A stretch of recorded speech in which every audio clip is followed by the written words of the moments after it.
حضرات محترم، بات یہاں پر ختم نہیں ہوتی، بلکہ اور بھی کئی حدیثیں آپ پڑھتے چلے جائیں۔ ایک اور حدیث پاک ہے مکارم الاخلاق کے حوالے سے، فرمایا کہ جو کوئی کسی بچے کی، یتیم بچے کی پرورش کرے، اسے پڑھائے، اسے بڑا کرے، اس کی تربیت کرے، جو ایک اچھے نیک خاندان کی بچے کی ضرورت ہے، بچپنے سے لے کر اسے بڑا کر دے حتیٰ کہ وہ بالغ ہو جائے، فرمایا اس پالنے والے، کفالت کرنے والے، سرپرستی کرنے والے کے لیے اللہ پاک جنت عطا فرما دے۔ حضرات محترم، پھر یہ سودا خسارے کا نہیں ہے، یہ سودا کوئی گھاٹے کا نہیں ہے، یہ سودا نفع ہی نفع کا ہے۔ ہاں یہ یاد رکھ لیں، جو یتیموں کا ظلم کرتے ہیں، جو یتیموں کا حق مارتے ہیں، جو یتیموں کا مال ہڑپ کر لیتے ہیں، جو یتیموں کے مال کو اپنے کنٹرول میں رکھتے ہیں، جو یتیموں کو دبا کر رکھتے ہیں، جو یتیموں کو اٹھنے نہیں دیتے، کہیں یہ بڑا ہو گیا تو میں چاچو ہوں، میں تایا ہوں، میں دادا ہوں، اگر یہ بڑا ہو گیا اس نے اپنا حق مانگنا شروع کر دیا ہے، اس طرح وہ بچوں کا استحصال کرتے ہیں، اس کی ضروریات پوری نہیں کرتے، اس کو پڑھاتے نہیں ہیں، اس کو شعور نہیں دیتے، نہ دینی نہ دنیاوی تعلیم، کسی طرح سے بھی اس کو عاری رکھتے ہیں، ذہن اس کا خالی رکھتے ہیں۔ فرمایا پھر فَأَمَّا الْيَتِيمَ فَلَا تَقْهَرْ، اس آیت کے شان نزول میں نے پڑھا کہ فرمایا زمانہ جاہلیت میں لوگوں کا رویہ یہ ہوتا، انداز یہ ہوتا کہ جس کا والد دنیا سے چلا جاتا، لوگ اس بچے کو دبا کر رکھتے، اس کی ضروریات کو پورا کرنا تو دور کی بات ہے، اس کی ضروریات کو دبا کر رکھتے، اس کی خواہشات کو دبا کر رکھتے اور پھر اس پر دباؤ ڈالتے، وہ کسی طرح کا بھی بڑے ہو کر مطالبہ نہ کرے۔ فرمایا کہ اے مسلمانوں، تم نے اس طرح نہیں کرنا کہ زمانے جاہلیت کی یاد تازہ ہو جائے کہ زمانے جاہلیت میں بھی یتیموں کا استحصال ہوتا، ان کی ضروریات کو پورا نہ کیا جاتا، ان کا مربی اور مشفق باپ نہ بنا جاتا۔ فرمایا تم نے ایسا نہیں کرنا، بلکہ تم نے ایسا کرنا ہے کہ بچہ ہے، یتیم ہو گیا ہے، اس کے والد کا سایہ سر سے اٹھ گیا ہے، تم نے کیا کرنا ہے؟ اس کو پالنا ہے، اسے پڑھانا ہے، اس کی تربیت کرنی ہے۔ اللہ کی رحمت سے جنت میں مصطفیٰ کریم کی معیت، صحبت اور قرب اور پڑوس بھی ملے گا اور جنت بھی ملے گی۔ حضرات محترم، پھر آج کے دور میں اگر آپ تھوڑا سا غور و فکر کرتے ہیں، یتیموں کے نام پہ جو جائیدادیں عام طور ہمارے رشتہ داروں میں جو تقسیم ہوتی ہیں، ان کا معاملہ بھی اسی طرح کا ہے کہ جو جائیداد بچے کو ملنی تھی، بچے کا ابھی ذہن کمزور ہے، ذہنی صلاحیت کمزور ہے، شریعت نے ذہنی صلاحیت کمزور ہونے کی وجہ سے اور اس کی بلوغت کے آثار ابھی نہیں ظاہر ہوئے اور اس کو تجربہ نہیں ہے، اس بات کی اجازت دی ہے کہ اس کا مال ابھی اس کی ملکیت میں نہ دیا جائے، اس کو بالکل ہینڈ فری نہ دے دیا جائے کہ کہیں ایسا نہ ہو کہ جناب یہ اپنے مال کو کسی اچھی جگہ پہ بجائے کسی الٹی سیدھی جگہ پہ خرچ کر دے۔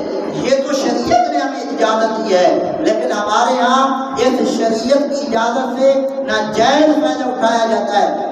یتیم بچے کا مال اپنے مال کے ساتھ مکس کر کے اس سے زیادہ خرچ کیا جاتا ہے۔ جب بچہ مال کا تقاضا کرے تو بچے کو علیحدہ کر دیا جاتا ہے، بچہ اپنے باپ سے پہلے جدا ہو چکا ہے، اپنے چچم سے بھی جدا ہو جاتا ہے، اپنے جناب والا دادا سے بھی جدا ہو جاتا ہے، وہ زمانے اور معاشرے سوسائٹی سے کٹ کر رہ جاتا ہے۔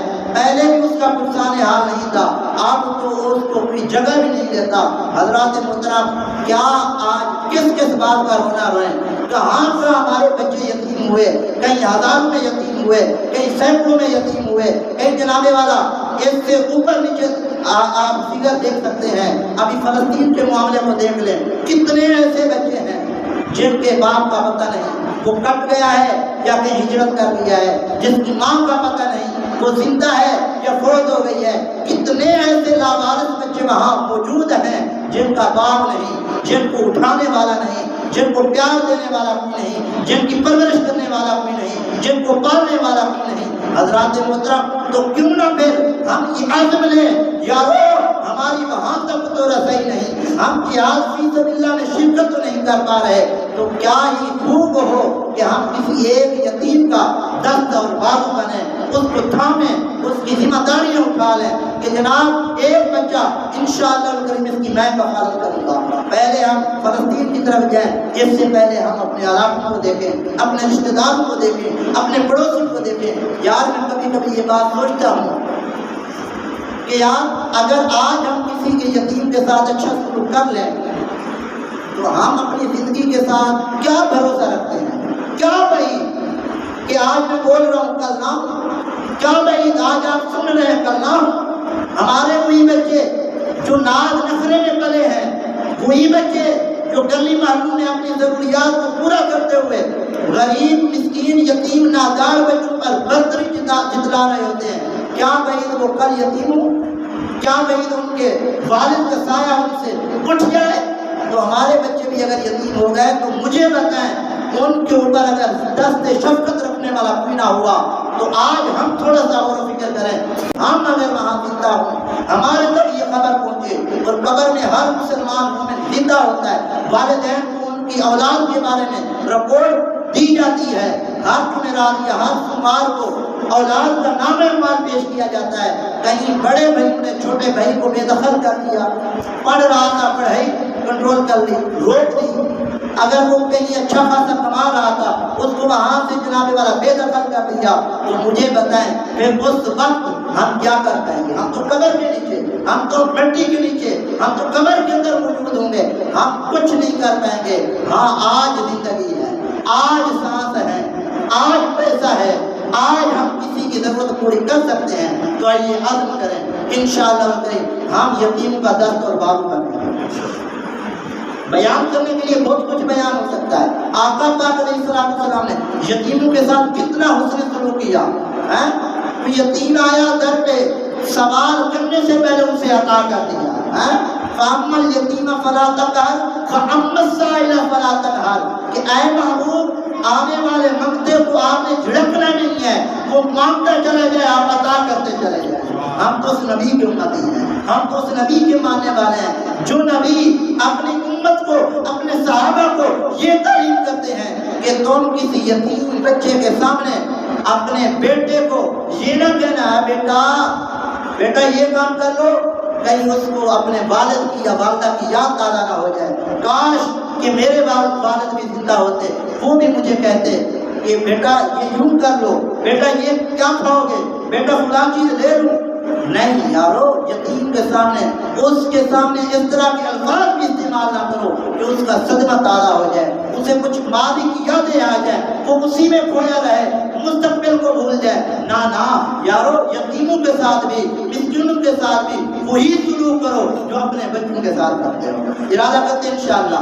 قرآن پاک کی آیت میں نے پڑھی ہے، ان الذین یأکلون اموال الیتامی ظلما کہ بلا شبہ وہ لوگ جو یتیموں کا مال ناحق کھاتے ہیں، ظلم کے طور پر کھاتے ہیں. بہت سے لوگ ہیں الذین یأکلون اموال الیتامی ظلما، یتیموں کا مال بے دھڑک کھائے جاتے ہیں اور اس انداز سے کھاتے ہیں.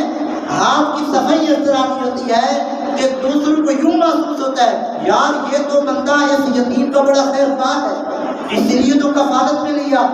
حالانکہ ہم کسی کی نیت میں شک نہیں کر رہے، ہم کسی کی نیت کو ٹارچر نہیں کر رہے، لیکن یارو کچھ کرائم بھی تو ہوتے ہیں. آخر ہم بھی تو اسی معاشرے میں رہے، آخر ہم بھی تو کچھ جانتے ہیں. ہم کسی فرد فرد کو بات نہیں کر رہے، ایک جنرل معاشرے کا یہ سلگتا ہوا موضوع ہے کہ یارو کیا یتیم بچے کی شام اور والدین رکھنے والے بچے کی شام ایک جیسی ہوتی ہے؟ یتیم بچے کے گھر میں جو کھانا بنتا ہے کیا وہ ہمارے گھر میں وہی بنتا ہے؟ کیا یتیم گھر والے جو افراد ہوتے ہیں کیا ان کے گھر میں شام کا کھانا بنتا بھی ہے؟ کبھی